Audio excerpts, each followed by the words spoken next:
अम्बरीश नाम के एक राजा थे, एकादशी का व्रत करते थे।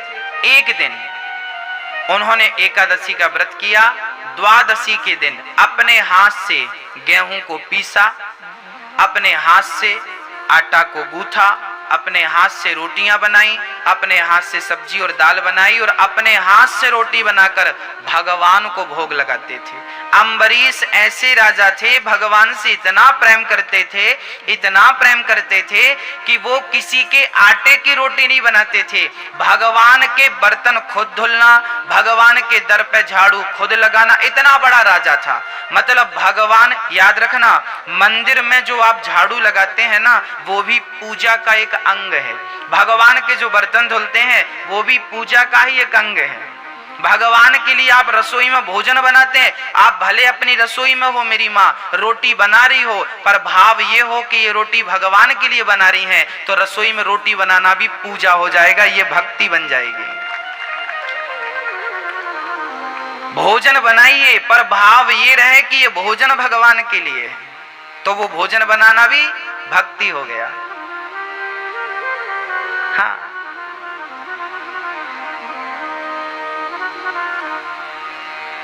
आप जुड़े रहिए, कहीं भी रहिए पर गोविंद से जुड़ करके रहिए, आनंद होगा भक्तों। हाँ, श्री अम्बरीश जी जब गेहूं पीसते थे ना, तो भगवत, सोचिए, जब भक्त इतना प्रेम करता है भगवान से, तो भगवान की क्या जिम्मेदारी है। भगवान स्वयं आते और जब राजा पसीने में डूब जाते और भगवान का चिंतन करते रहते और वो गेहूं पीसते रहते, तब भगवान स्वयं आते और अपने पीतांबर से हवा करने लगते। कैसे हवा करते? अम्बरीश को, अम्बरीशो महाभागा सप्त द्वीपवती मही। अम्बरीश को भगवान अपने पीतांबर से हवा करते थे। आहा, एक दिन अम्बरीश ने देखा कि हवा कहां से आ रही है। आंख बंद करके वो करते थे सारा काम, चिंतन में डूब के। आंख खोला तो भगवान बैठे, चरणों में गिर पड़े, प्रभु मुझ पापी को आपने और पापी कर दिया, आप मेरी सेवा कर रहे हैं, मैं नरक जाऊंगा प्रभु। तब भगवान ने हृदय से लगाया, अम्बरीश आप मुझसे इतना प्रेम करते हैं, मेरा तो बैकुंठ में जी नहीं लगता, बार बार आपके पास आने का मन करता है, इसलिए मैं आपका दर्शन करने चला आता हूँ। जब आप भगवान से प्रेम करेंगे तो वो भी आपसे प्रेम करेंगे। अहम भक्त पराधीना यस्वतंत्रिवद्वजा। भगवान भक्तों के अधीन होते हैं मेरी माँ, भगवान स्वतंत्र नहीं है। नारद जी भी कहते ना, भगवान नारद जी ने कहा परम स्वतंत्र न सिर पर कोई, पर नारद जी की बात बिल्कुल गलत थी। नारद जी कह रहे हैं आप स्वतंत्र हो, पर भगवान से पूछा गया कि प्रभु क्या आप स्वतंत्र हैं, तो भगवान ने कहा नहीं नहीं, मैं स्वतंत्र नहीं हूं, मैं तो भक्तों के अधीन हूं। अहम भक्त पराधीना, मैं भक्तों के वश में हूं। अरे वश में नहीं होते तो जगत को नचाने वाला भगवान गोपियों के सारे पे नाच रहा है। गोपियां कहती हैं छाछ पिलाएंगी, जरा नाच को दिखाओ। ताही अहीर की छोहरियां छछियां भरी छाछ पे नाच नचावे। जगत को नचाने वाला अखिल ब्रह्मांड नायक आज किसके कहने पे नाच रहा है? गोपियों के कहने पे नाच रहा है। और किसके लिए नाच रहा है? बोले छाछ के लिए नाच रहा है। छाछ, मही, मट्ठा।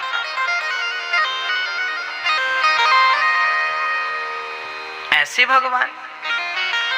तो दो पहलू आप देखिए, एक ये था कि भगवान को लात मारा भृगु जी ने तो भगवान सहन कर लिया, और दूसरी तरफ अम्बरीश एक दिन एकादशी द्वादशी को ब्राह्मणों को भोजन करा रहे थे कि तभी दुर्वासा जी आ गए।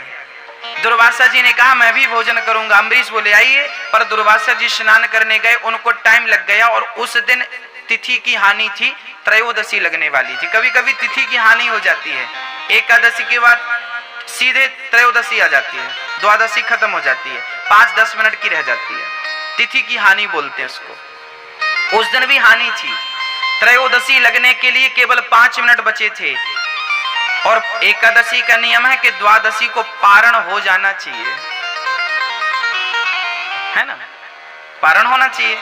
और एकादशी का पारण किस चीज से होता है? बोले चावल से होता है। एकादशी आपने रखी है तो द्वादशी को चावल खा के ही व्रत को तोड़ना चाहिए। अब अम्बरीश ने देखा कि संत जी को भोजन कराना है पर आने में देर लग गई। तब अम्बरीश ने भगवान शालिग्राम जी का चरणामृत पी लिया कि पारण कर दूं। उन्होंने चरणामृत पीकर पारण किया। दुर्वासा जी ने कहा मेरे आए बिना तुमने भोजन कर लिया। अपनी एक जटा उखाड़ी और पटक दी। एक राक्षसी पैदा भई और वो राक्षसी अम्बरीश को मारने चल पड़ी। पर अम्बरीश की रक्षा में स्वयं भगवान ने अपने सुदर्शन को नियुक्त कर रखा था। सुदर्शन ने जला दिया कृत्या को। अब अम्बरीश की रक्षा के लिए सुदर्शन दुर्वासा को मारने बढ़े। अब दुर्वासा जी चिल्ला रहे हैं शंकर जी बचाओ। शंकर जी बोले हमसे पंगा लिया होता तो बचा लेते, भगवान नारायण के सुदर्शन से कौन बचाए। ब्रह्मा जी बचाओ। ब्रह्मा ने कहा आना मत यहां। तब नारायण की शरण में गए दौड़े दौड़े दुर्वासा जी, हे प्रभु मेरी रक्षा कीजिए, मेरी रक्षा कीजिए। भगवान बोले क्या हुआ। बोले आपका सुदर्शन पीछा कर रहा, मुझे मार डालेगा। भगवान बोले कि देखो दुर्वासा जी, यदि आपने हमारा कुछ बिगाड़ा होता तो हम आपको निश्चित माफ कर देते, पर आपने बिगाड़ा किसका है, हमारे भक्त का बिगाड़ा है। उस भक्त का बिगाड़ा है जो हमें बहुत प्रेम करता है, इसलिए सुदर्शन को मैं नहीं रोक सकता। तो बोले कौन रोकेगा। बोले मेरा भक्त कह देगा कि सुदर्शन रुक जाओ तो ये सुदर्शन रुक जाएगा, मेरे कहने से नहीं रुकेगा भी। तब ये भागवत में लिखा है, ये भागवत की चर्चाएं हैं, 9वें स्कंद की चर्चाएं हैं। तब दुर्वासा जी अम्बरीश के पास दौड़े दौड़े गए और चरणों में प्रणाम किया। दुर्वासा जी के चरणों में अम्बरीश जी लेट गए। संत जी आप क्यों लज्जित कर रहे हैं। दुर्वासा ने कहा भक्त मैं समझ गया कि आप बड़े श्रेष्ठ हैं, सुदर्शन से कह दीजिए नहीं वो मेरा गला काट देंगे। तब हाथ जोड़कर अम्बरीश ने सुदर्शन की प्रार्थना की, हे प्रभु आप शांत हो जाइए। शांत हो गया। ये बात सिद्ध हो गई कि भगवान को लात मारा भृगु जी ने तो भगवान ने भृगु को क्षमा कर दिया, पर दुर्वासा ने भक्त का अनादर किया तो भगवान ने रक्षा नहीं की, भक्त ने रक्षा की तो रक्षा हुई। ये सिद्ध हो गया कि भगवान आपको माफ नहीं करेंगे यदि आपने भक्तों का कुछ बिगाड़ा। इसलिए कथा में जाने से, कीर्तन करने से, भगवान का नाम लेने से, यदि कोई भगवान का नाम ले रहा है, कई बार आप क्या कहते हैं कि बहुत पाप करता है, दिन में तो पाप करता है, रात को तो पाप करता है और ऐसे राम राम जपता है। ऐसे भी लोग होते हैं, परंतु आपको इनकी भी आलोचना करने का अधिकार नहीं है। कम से कम वो भगवान का नाम तो ले रहा है। हाँ चलिए माना कि उसने पाप बहुत किए हैं,